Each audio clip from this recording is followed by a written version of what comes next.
Hello students, आइए इस video में देखते हैं विविध प्रश्नावली 5 का पार्ट टू। इसमें हम देखेंगे क्वेश्चन नंबर 15। 14 तक तो हो गया है पहले वाले में। अब x माइनस ए का whole square plus y minus B का whole square equal to c square. तो सिद्ध करना है 1 plus d Y by D x का whole square whole power 3/2 upon d two y by D x square. A और b से स्वतंत्र राशि है, तो सबसे पहले तो इसका d Y by D x निकाल लिया जाए। तो अवकलन करते हैं किसके सापेक्ष, x के सापेक्ष। तो क्या हो जाएगा 2 इंटू एक्स माइनस ए का निकाला जाएगा तो 1 आ जाएगा। ऐसे ही इसका क्या हो जाएगा 2y minus b d Y by D x, c square का हो जाएगा 0। अब यहाँ से D Y by D x equal to हो जाएगा, ये प्लस का इधर जाएगा तो माइनस का 2 इंटू एक्स माइनस ए अपॉन, ये गुणे में है भाग में चला जाएगा 2 इंटू वाई माइनस बी, 2 से 2 cancel, d Y by D x equal to minus x minus A upon Y minus b. इसको मान लिया जाए इक्वेशन सेकेंड। अब हमको इसी समय दूसरा अवकलन निकाल लेना चाहिए। दूसरा अवकलन क्या हो जाएगा d two y by D x square.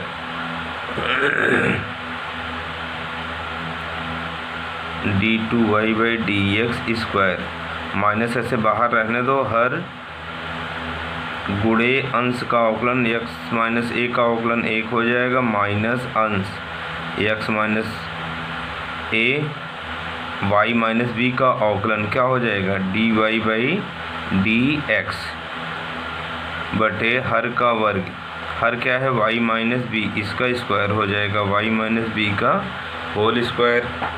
अब इसको और थोड़ा सा सॉल्व कर लिया जाए तो मिलेगा क्या,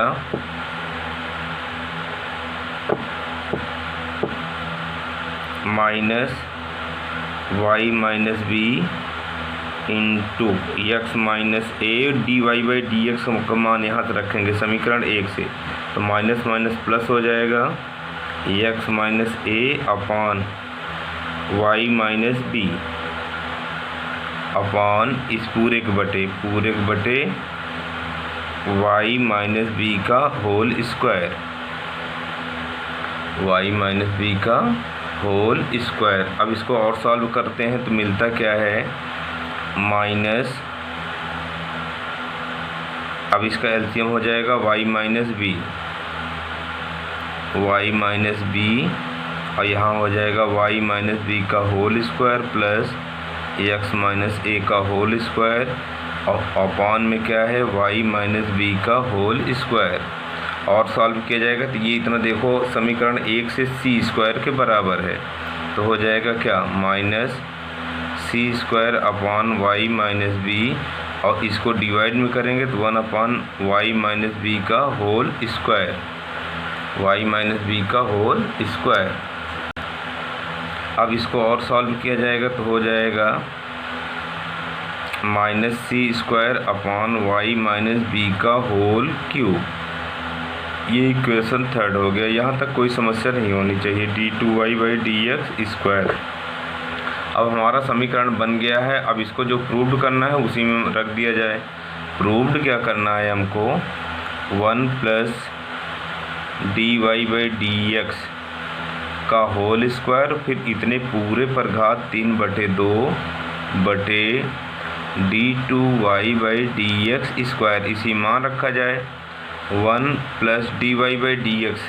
देखो समीकरण सेकंड क्या है माइनस एक्स माइनस ए अपॉन वाई माइनस बी का होल स्क्वायर, इतने का क्या हो जाएगा होल स्क्वायर और इतने पर घात कितना लगा है 3/2 और इसके बटे भाग में क्या है d two y by D x square हम लोग निकाले हैं, आया है क्या minus c square upon Y minus B का होल क्यूब। अब इतने को सॉल्व किया जाएगा तो आएगा क्या, वर्ग करेंगे तो माइनस हट जाएगा प्लस हो जाएगा, यहाँ आ जाएगा ये वाई माइनस बी है तो वाई माइनस बी का whole square plus x minus ए का whole square upon Y minus B का होल स्क्वायर और इतने पर घात क्या लगा है इस पर पावर है 3/2 divided by -c² upon y minus B का होल क्यूब। अब इतने का मान समीकरण 1 से देखो फिर से क्या मिल गया है, c²। इसकी वैल्यू रखते हैं, ये इतना हो जाएगा c² और इस पर घात कितना लगा है 3/2 बटे y माइनस बी का होल स्क्वायर और इस पर घात लगा है 3/2। भाग को गुणे में कर दो, ये ऊपर चला जाएगा y माइनस बी का होल क्यूब अपॉन -c²। अब ये देखो 2 से 2 कट गया, 2 से 2 कट गया, y माइनस बी का whole cube, y minus B का होल क्यूब ये भी कट जाएगा। बचा क्या, -c³ अपॉन c²। सॉल्व किया जाएगा तो आ गया क्या, c, जो कि a और b से मुक्त है, जो कि a व b से स्वतंत्र है। ये प्रूव्ड हो गया आपका। 16 वाला है cos y equal to x into cos a plus y, और हमको सिद्ध करना है dy by D x equal to cos square a plus y upon sine a। तो ये हो जाएगा क्या, cos y upon cos a plus y equal to x। अब हमको dy बाई डी एक्स निकालना है, x के सापेक्ष अवकलन करते हैं, अंश बटे हर से शुरू करते हैं। क्या हो जाएगा, हर गुणे अंश का अवकलन cos y को हो जाएगा minus sine y dy by D x धन हर गुणे अंश का अवकलन माइनस अंश गुणे हर का अवकलन, इतने का अवकलन हो जाएगा माइनस साइन, तो माइनस माइनस प्लस हो जाएगा sine a plus y dy by D x बटे हर का वर्ग cos square a plus y बराबर क्या हो जाएगा, x का अवकलन x के सापेक्ष 1। अब इसमें से dy by D X common ले लो, dy by D X common, तो बचा क्या, प्लस वाला पहले लिख लो, sine a plus Y into cos Y minus cos a plus Y into sine Y बटे, ये बटे में इधर जाएगा तो गुणे में हो जाएगा cos square a plus y dy by D x. इसको देखें तो sine a cos b minus cos a sine b, तो साइन a माइनस b का सूत्र बन जाएगा साइन a के स्थान पर a plus y minus b के स्थान पर y equal to cos square a plus y, y से y cancel, dy by D x equal to cos square a plus y upon sine a। यही सिद्ध करना था, प्रूव्ड हो गया। ये सूत्र है किसका, cos a माइनस बी का, cos a cos b minus sine a sine b। 17 वाला प्राचलिक समीकरण के रूप में दिया है, x बराबर a cos t t sine t y equal to a sine t minus t cos t। तो हमको d2y by D x square ज्ञात करना है। तो प्राचल यहाँ क्या है, प्राचल t है, इसलिए t के सापेक्ष अवकलन करने पर तो dx by D T equal to a cos t का अवकलन क्या हो जाएगा, माइनस साइन t प्लस पहला, ये दो फलनों का गुणनफल है t साइन t, पहला फलन t, दूसरे का अवकलन साइन t का क्या हो जाएगा cos t, प्लस दूसरा फलन साइन t, पहले का अवकलन t का अवकलन 1।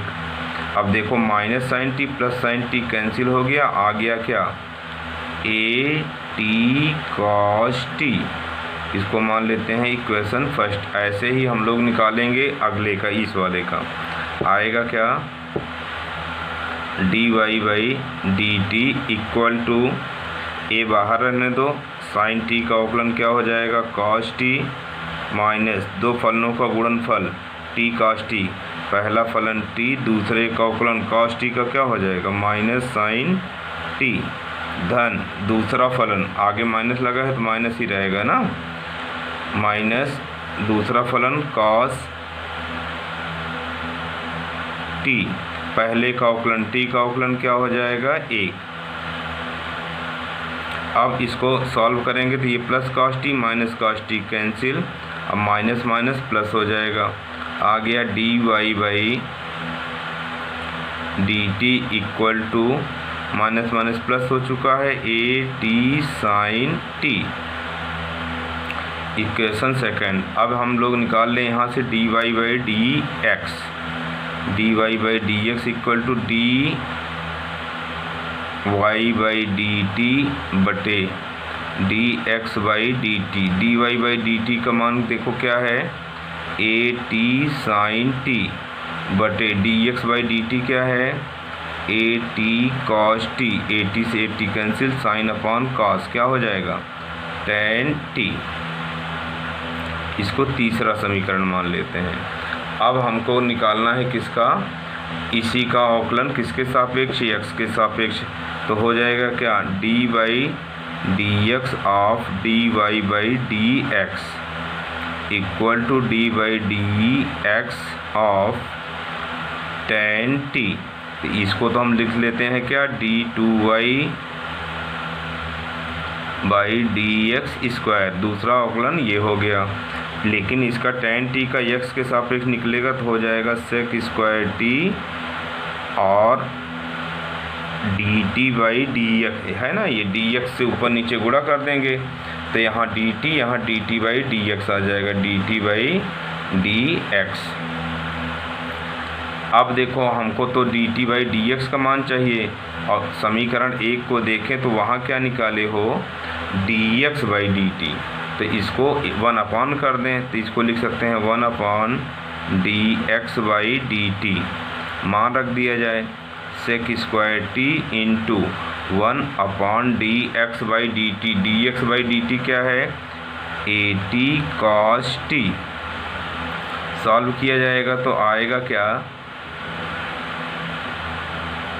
अब 1 अपॉन ए टी ऐसे बाहर रहने दो, और ये कॉस टी ऊपर जाएगा तो बन जाएगा सेक स्क्वायर टी, ये पहले से है, 1 अपॉन कॉस टी बन जाएगा सेक टी, सॉल्व करने पर आ गया 1 upon a t sec cube t, यही आपका आंसर हो गया। अब देखते हैं अगला question, question number 18। Question number 18 है f of x equal to mod of x whole cube, प्रमाणित कीजिए कि एफ डबल डैश एक्स का अस्तित्व है और इसे ज्ञात भी कीजिए। तो इसको सबसे पहले देखते हैं क्या बनता है, ये अपना फलन ही F of x equal to क्या बन जाएगा, माइनस एक्स क्यूब, कब, जब यदि जो है एक्स छोटा है किससे, 0 से, और इसी का मान हो जाएगा एक्स क्यूब जब एक्स हमारा बड़ा रहेगा किससे, 0 से, और 0 पर तो अस्तित्व नहीं होगा, उसको निकालने की आवश्यकता नहीं है। एक्स का मान क्या हो जाएगा, बड़ा हो जाएगा किससे, 0 से, कब, जब ये धनात्मक होगा, छोटा होगा कब, जब ऋणात्मक होगा। अब हमारा फलन तैयार है तो इसका हम अवकलन कर लेंगे, एफ डैश ऑफ एक्स बराबर क्या आ जाएगा, माइनस एक्स क्यूब का हो जाएगा माइनस 3x स्क्वायर, और एक्स क्यूब का क्या हो जाएगा 3x स्क्वायर, कब, यदि x बड़ा है 0 से, और इस वाले में जब छोटा है 0 से।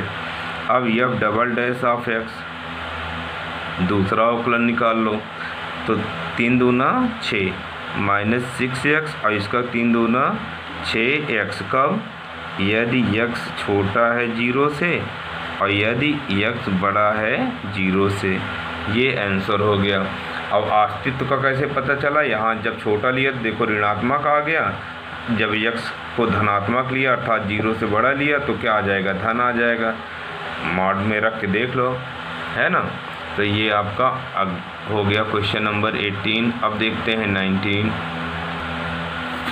19 में है d by D x of x power n equal to n x power n minus 1। मतलब यही सूत्र है जो इसका निगमन करना है, किससे, गणितीय आगमन के सिद्धांत से। गणितीय आगमन के सिद्धांत से इस बात को हमको सिद्ध करना है।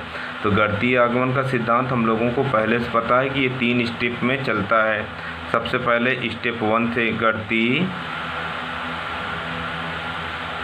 आगमन के सिद्धांत से 3 स्टेप में बटा है, आपको बताया जा रहा था। पहला स्टेप n बराबर 1 के लिए मानते हैं और इसको सत्य स्थापित करते हैं। दूसरा n बराबर k के लिए मान लेते हैं कि ये दिया गया हमारा कथन सत्य है। तीसरा n बराबर k प्लस 1 के लिए सत्य सिद्ध करते हैं। अच्छा, तो यही 3 स्टेप में अपना गणितीय आगमन का सिद्धांत बटा है। क्लास 11th में आपका पूरा एक एक्सरसाइज ही था। तो आइए उसी से देखते हैं स्टेप 1, n बराबर 1 के लिए। तो देखो क्या आएगा, डी बाई डी एक्स, जहाँ भी n दिखेगा वहाँ आपको 1 कर देना है, x पावर 1 इंटू एक्स पे पावर 1 माइनस 1 हल किया जाएगा तो हो जाएगा x के घात 0 बराबर 1, जो कि क्या है, सत्य है, जो कि सत्य है कि नहीं है, सत्य है। x का अवकलन क्या होता है, 1 ही तो होता है। अब देखते हैं इसको, मान लो समीकरण 1 D x by D x बराबर 1। अब स्टेप 2 में चलते हैं। स्टेप सेकंड में क्या करते हैं, मानते हैं n बराबर k के लिए आपका जो परिणाम दिया गया है वो सत्य है। इसलिए d by D x of x पे power k equal to k x पे पावर k माइनस 1, ये क्या है, सत्य है। ये समीकरण सेकंड हो गया। अब स्टेप 3 ही सबसे महत्वपूर्ण है।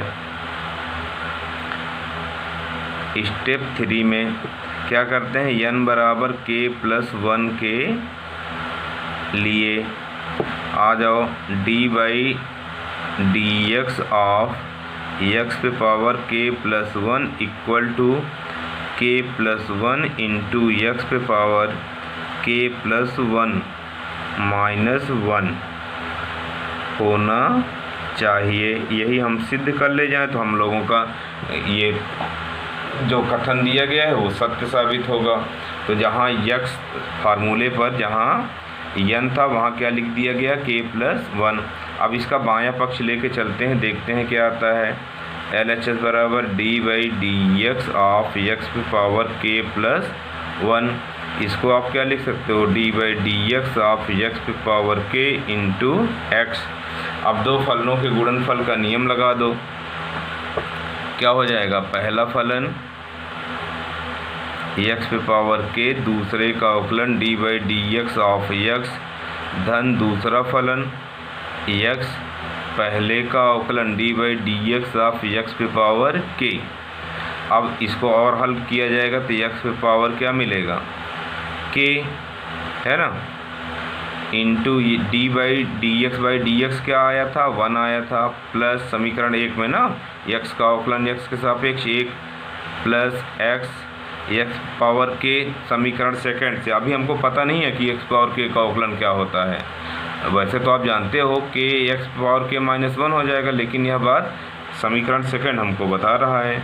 क्या हो जाएगा, k इंटू एक्स पे पावर k माइनस 1। इसको और सॉल्व करते हैं तो मिलता क्या है, x पे power k into 1 plus k into x पे पावर, गुणा में घातें जुड़ती हैं, यहाँ घात 1 है, जुड़ जाएगा, हो जाएगा k प्लस 1 माइनस 1। अब इन दोनों में देखो कॉमन क्या हो गया है, ये 1 से 1 कैंसिल हो जाएगा, x पे पावर k बच जाएगा, हो जाएगा x पे power k into 1 plus k into x पे पावर k। कॉमन हो गया तो बचा क्या, 1 प्लस k इंटू एक्स पे पावर k। इसी को आप लिख सकते हो, एक जोड़ दो एक घटा दो, 1 + k इंटू एक्स पे पावर k + 1 - 1, ये बराबर आ गया किसके, RHS के। इसका मतलब यह हुआ कि x बराबर n बराबर k + 1 के लिए परिणाम सत्य है, यही स्थापित करना होता है। n बराबर 1 के लिए, n बराबर k के लिए, n बराबर k + 1 के लिए। अतः हम लोग लिख देंगे, अब क्या लिखेंगे, अतः गणितीय आगमन के सिद्धांत से दिया गया परिणाम n belongs to capital N के सभी मानों के लिए सत्य है। पूर्णांक की बात किया है तो पूर्णांक ले लो, n बिलोंग्स टू, पूर्णांक के लिए क्या दिखाते हैं, z या n, z या i, कुछ किताबों में z लेते हैं कुछ में i, और ना समझ में आए तो पूर्णांक ही लिख देना। सभी पूर्णांकों के लिए ये कथन क्या है, सत्य है। Question number 20, sin a + b का सूत्र हमको दे के कह रहा है cos के सूत्र को ज्ञात करना है, वो भी अवकलन के मेथड से। तो अब a और b किसके फलन है, किसके सापेक्ष अवकलन निकाला जाए, ये तो संदेहजनक है। तो इसका हम लोग क्या करते हैं, मान लेते हैं, माना a व b थीटा के फलन है ना, ऐसा मान के हम लोग थीटा के सापेक्ष अवकलन कर देंगे। तो इससे ये हो जाएगा कि ना a को ना हम b को अचर राशि लेंगे, नहीं तो सब तो जीरो हो जाएगा। अब चलो थीटा के सापेक्ष अवकलन करने पर d/d theta sin a + b बराबर d/d theta sin a cos b plus d/d theta cos a sin b। अब देखो इसका बाएं पक्ष में sin थीटा, sin a का अवकलन क्या हो जाएगा, cos a प्लस b, लेकिन a का अचर नहीं मानना है आपको, तो a थीटा का फलन है तो थीटा के सापेक्ष अवकलन करोगे, a का तो हो जाएगा dA/d थीटा, ऐसे ही b का क्या हो जाएगा, dB/d थीटा। बायां पक्ष, जैसे y जो है x का फलन होता है तो क्या लिख देते थे, y का अवकलन dy/dx, ऐसे एक थीटा का फलन है तो a का क्या हो जाएगा, dA/d थीटा। अब आगे बढ़ो, दाएं पक्ष में दो फलन है, sin a cos b, पहला फलन जैसा है लिख लो sin a, cos b का अवकलन क्या हो जाएगा, -sin b, लेकिन लिखना होगा क्या, dB/d थीटा, धन दूसरा फलन cos b, पहले का अवकलन sin a का क्या हो जाएगा, cos a, लेकिन a का क्या हो जाएगा, dA/d theta, dA/d theta, plus अब दूसरे इस वाले फलन का, तो पहला फलन क्या है, cos a, दूसरे का अवकलन sin b का क्या हो जाएगा, cos b, तो इसको लिखना पड़ेगा dB/d थीटा, धन दूसरा फलन sin b जैसा है लिख लो, sin b into cos a का अवकलन -sin a dA/d थीटा। अब dB/d थीटा जहाँ जहाँ है एक साथ लिख लो, dA/d थीटा जहाँ है एक साथ लिख लो। dA/d थीटा कॉमन लेने पर बचेगा क्या, cos a cos b minus sin a sin b, बचा क्या, dA/d थीटा। देख लो इन दोनों में, अब इन दोनों में प्लस dB/d थीटा कॉमन ले लेते हैं तो बचेगा क्या, cos a cos b plus minus sin a sin b, बचा क्या, d B by D theta, है ना, d B by D theta. देख लो इन दोनों में d B by D theta common ले लो, अपने आप आ जाएगा कॉस ए कॉस बी माइनस साइन ए साइन बी। अब इन दोनों में देखो कॉमन क्या हो गया है, कॉस ए कॉस बी माइनस साइन ए साइन बी कॉमन। तो अब बचा क्या, D A by D theta plus D B by D theta. अब बायां पक्ष हमारा यही है, cos A plus B D A by D theta D plus D B by D theta से D A by D theta plus D B by D theta, ये इतना क्या हो जाएगा, कैंसिल हो जाएगा। तो अब आया क्या हमारा, कॉस ए प्लस बी बराबर cos A cos B minus sine A sine B. यही कॉस ए माइनस बी का सूत्र है जो कि स्थापित हो गया, ये आंसर हो गया। अब देखते हैं अगला क्वेश्चन। क्वेश्चन नंबर 21 कह रहा है, क्या ऐसे फलन का अस्तित्व है जो प्रत्येक बिंदु पर सतत हो किंतु केवल दो बिंदुओं पर अवकलनीय न हो। अपने उत्तर का औचित्य भी बताइए। तो हम लोग जानते हैं कि हाँ ऐसे फलन बन सकते हैं। कैसे बनते हैं, मान लेते हैं क्या कि f of x equal to mod x minus 2 plus mod x minus 3। कोई भी मापांक फलन ले सकते हो और यहाँ x माइनस 2 ना लेके x माइनस 1 x माइनस 3 ले लो, x माइनस 5 x माइनस 8 ले लो, यहाँ कुछ भी ले सकते हो, पूरी आज़ादी है। तो अब यहाँ हम देख रहे हैं कि केवल हमारा फलन 2 और 3 को छोड़कर सभी मानों के लिए सतत एवं अवकलनीय है। तो इसके लिए क्या करेंगे, 2 और 3 पर केवल जांच कर लिया जाए। तो या इसी को आप लिख सकते हो क्या, ये मान लेते हैं, माना फलन ये है। तो f of x equal to हमारा आता क्या है, एक्स माइनस 2 ये भी ऋणात्मक माइनस एक्स माइनस 3 ये भी ऋणात्मक। कब, यदि x हमारा छोटा है किससे, 2 से। 2 से छोटा लेंगे तो ये भी ऋणात्मक आएगा, ये भी ऋणात्मक आएगा। दूसरा देखते हैं, अगला मान हमारा धनात्मक आ जाएगा। कौन, ये वाला x माइनस 2 धनात्मक होगा, लेकिन ये क्या होगा, ऋणात्मक होगा।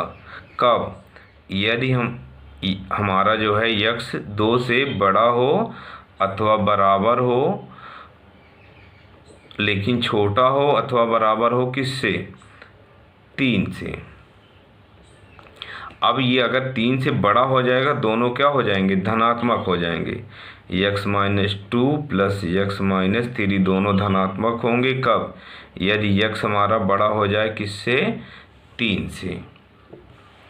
तो अब देखो इसको थोड़ा सा और सॉल्व किया जाए तो बनेगा क्या, ये minus x minus 2 minus x plus 3।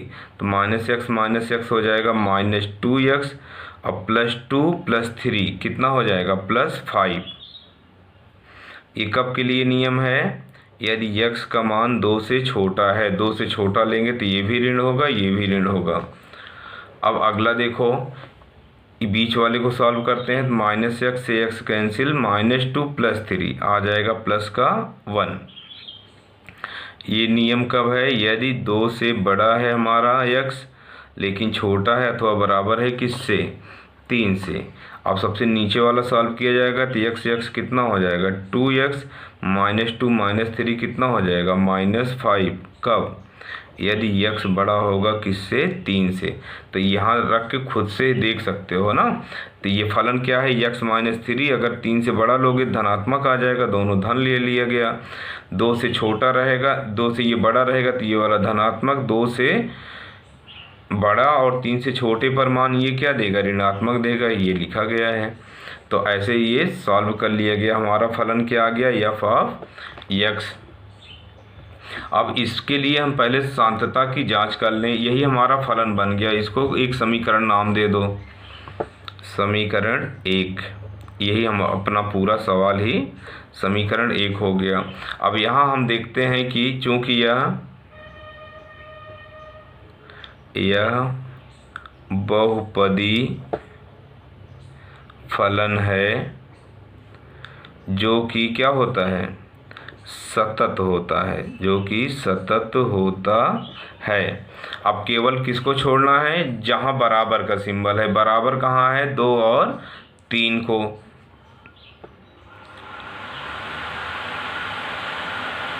इसलिए x बराबर 2 व 3 को छोड़कर फलन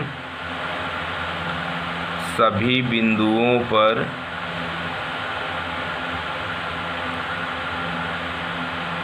सतत है। किसको छोड़ना है, 2 और 3 को। इसी पर सततता की जांच करनी है। चलो जांच करते हैं। किसके लिए, x बराबर 2 के लिए संतता की जांच। x बराबर 2 के लिए तो सबसे पहले क्या निकालोगे, f ऑफ 2 पर वैल्यू देखो कितना है, 1। समीकरण 2 हो गया। अब लेफ्ट हैंड लिमिट निकाल लो। Left hand limit x tends to किसके लिए निकाला जा रहा है, 2 के लिए। 2 माइनस 2 से छोटे के लिए फलन क्या है, -2x plus 5। -2x plus 5 limit change कर लिया जाए। x बराबर 2 minus h, x tends to 2 तो h टेंस टू 0 हो जाएगा। यह मान रख दो। संतता आप पहले ही पढ़ चुके हो, फिर से एक बार देख लो। Limit h tends to 0 -2 x के स्थान पे क्या लिखा जाता है, 2 माइनस h प्लस 5, h के स्थान पे 0 रखो तो देखो आता क्या है, -2 2 माइनस 0 प्लस 5। सॉल्व किया जाएगा तो आ जाएगा क्या, -4 प्लस 5 इक्वल टू 1। ये तीसरा हो गया। अब राइट हैंड लिमिट निकाल लिया जाए। RHL क्या आएगा, लिमिट x टेंस टू 2 प्लस 2 से ज़्यादा के लिए फलन क्या दिया है हमारा, 1 दिया है ना। तो अब इस पे हमको लिमिट उमिट निकालने की ज़रूरत नहीं है, सीधा 1 आ गया। तो अब तीनों देख लो, ये समीकरण 4 हो गया। किसको किसको तीनों को देखना है, f ऑफ 2 पर, लेफ्ट हैंड लिमिट पर और राइट हैंड लिमिट पर। चूँकि f of 2 equal to left hand limit equal to right hand limit बराबर कितने के है, 1 के। इसलिए x बराबर 2 पर भी फलन क्या है, संतत है। अब यही जांच हमको इसी प्रकार करनी है, किसके लिए, x बराबर 3 के लिए। x बराबर 3 के लिए फलन क्या दिया है, f ऑफ 3 पर वैल्यू क्या आया है, 1। इसको समीकरण 5 मान लो। लेफ्ट हैंड लिमिट पर चलते हैं। लेफ्ट हैंड लिमिट पर लिमिट x टेंस टू 3 -3 से कम के लिए देखो फलन का मान क्या दिया है, 1 दिया गया है। ये भी बराबर हो गया 1। इक्वेशन 6 हो गया। अब राइट हैंड लिमिट के लिए चलते हैं। लिमिट x टेंस टू 3 प्लस 3 से अधिक के लिए देखो फलन क्या आया है, जोड़ लिया गया है दोनों को तो आया है 2x माइनस 5। अब यहाँ से लिमिट चेंज करना होगा। मान लेते हैं x बराबर क्या, 3 प्लस h। प्लस क्यों, क्योंकि राइट हैंड लिमिट है। अब x का प्रसार 3 की ओर होगा तो h का प्रसार किस ओर हो जाएगा, 0 की ओर जैसे बढ़ेगा। अब यहाँ मान रख दिया जाए, equal to limit h tends to 0 2x के स्थान पे क्या लिखना है, 3 प्लस h माइनस 5। h के स्थान पे 0 रखो, 2 इंटू 3 प्लस 0 माइनस 5। सॉल्व किया जाएगा, 6 माइनस 5 इक्वल टू 1 आ गया। ये समीकरण हो गया 6। तो अंतिम 3 समीकरण को देखो, 5 6, ये 7वां है।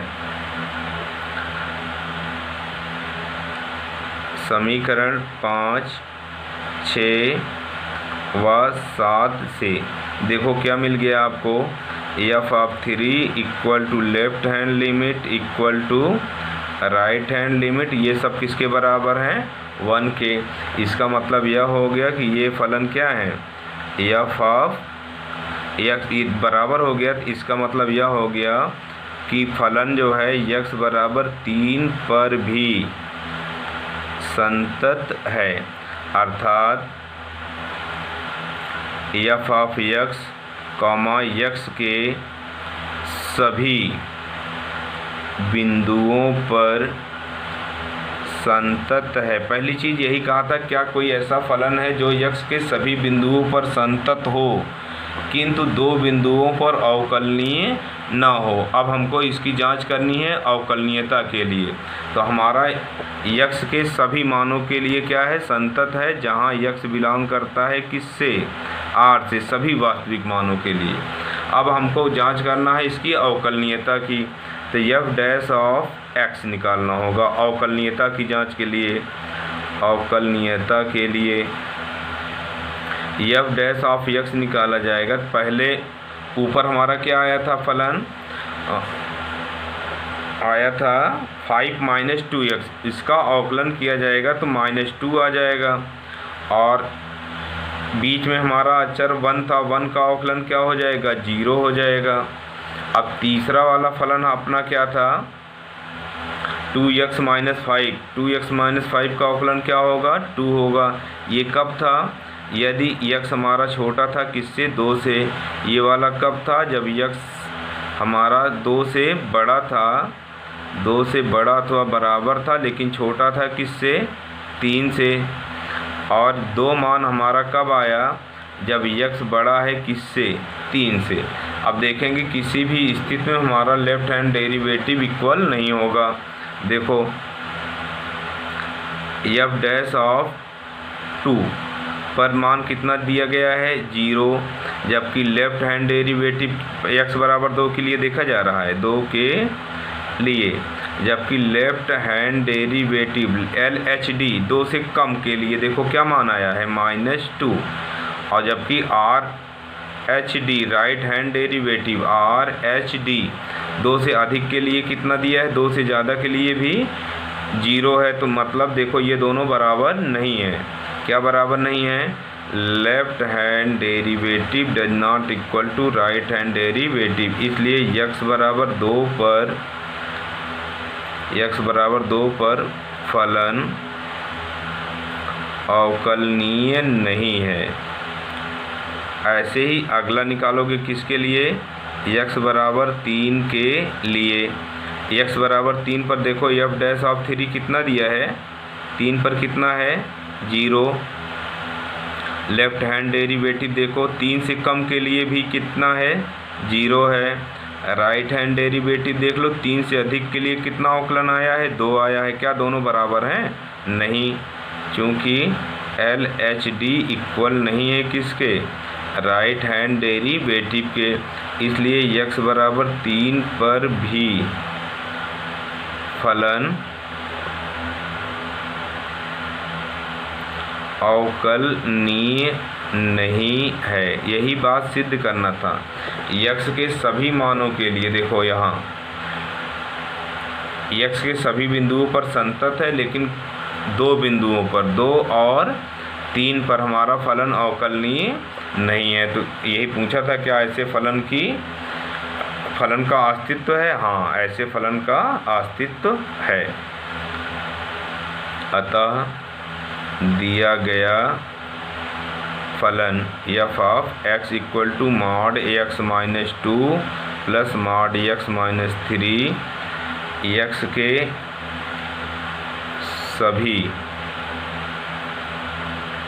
बिंदुओं पर संतत है, किंतु बिंदु 2 व 3 पर 2 व 3 है ये पर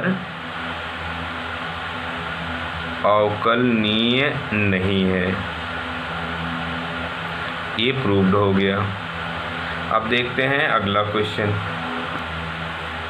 22वें में y बराबर ये सांडिक हमको दिया गया है, इसका प्रसार करते हैं। देखो मिलता क्या है,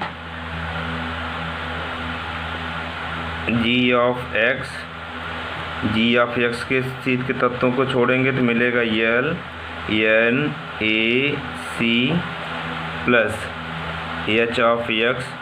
इसके सीध के तत्वों को छोड़ेंगे तो क्या मिलेगा, यल एम ए बी। अब इसी का x के सापेक्ष अवकलन कर लेंगे तो हो जाएगा क्या, d Y by D x equal to f of x का अवकलन क्या होता है, f dash of x m n b c minus g of x का हो जाएगा जी dash of x.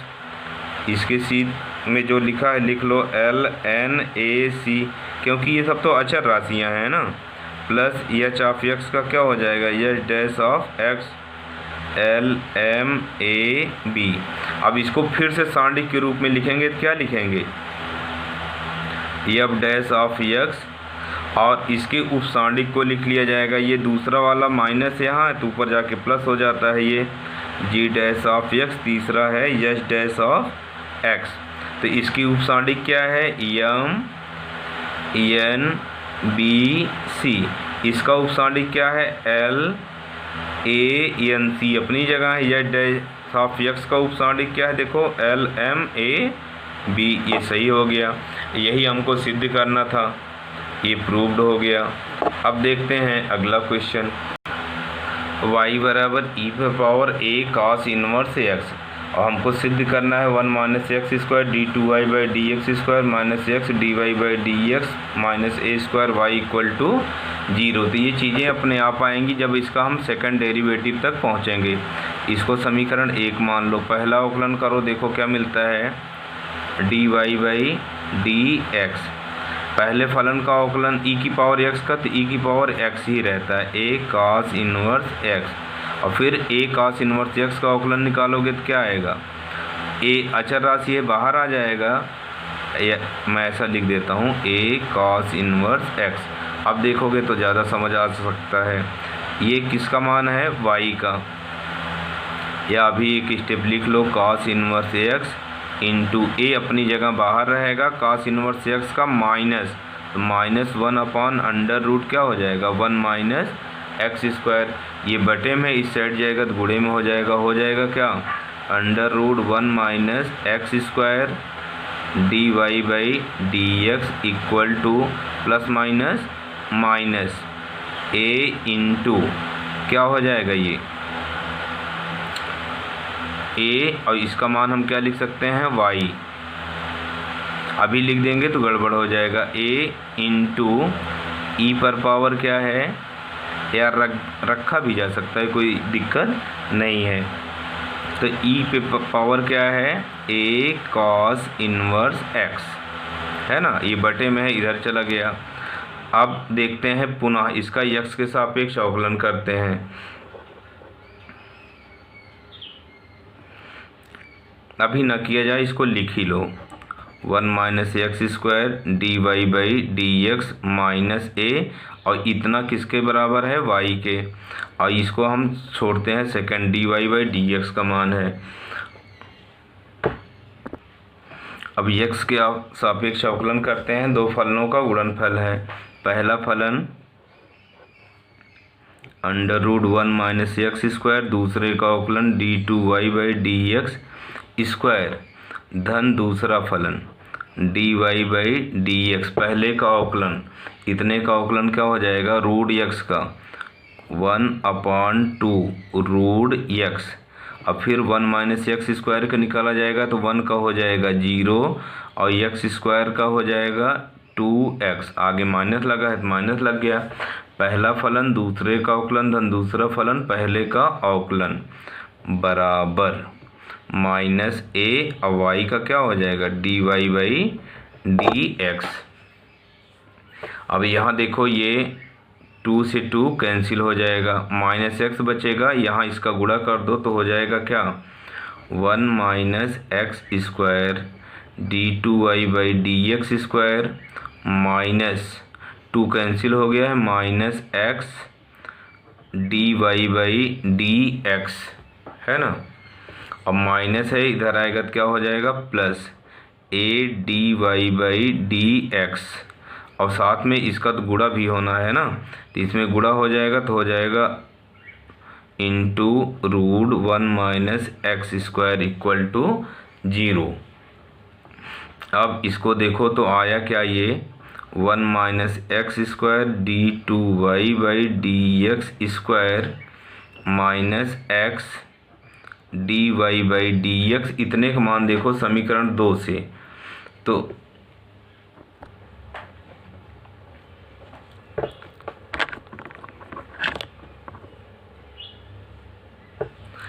X D Y by D x plus a d Y by D x का मान रख लेते हैं। कहाँ से, समीकरण सेकंड से।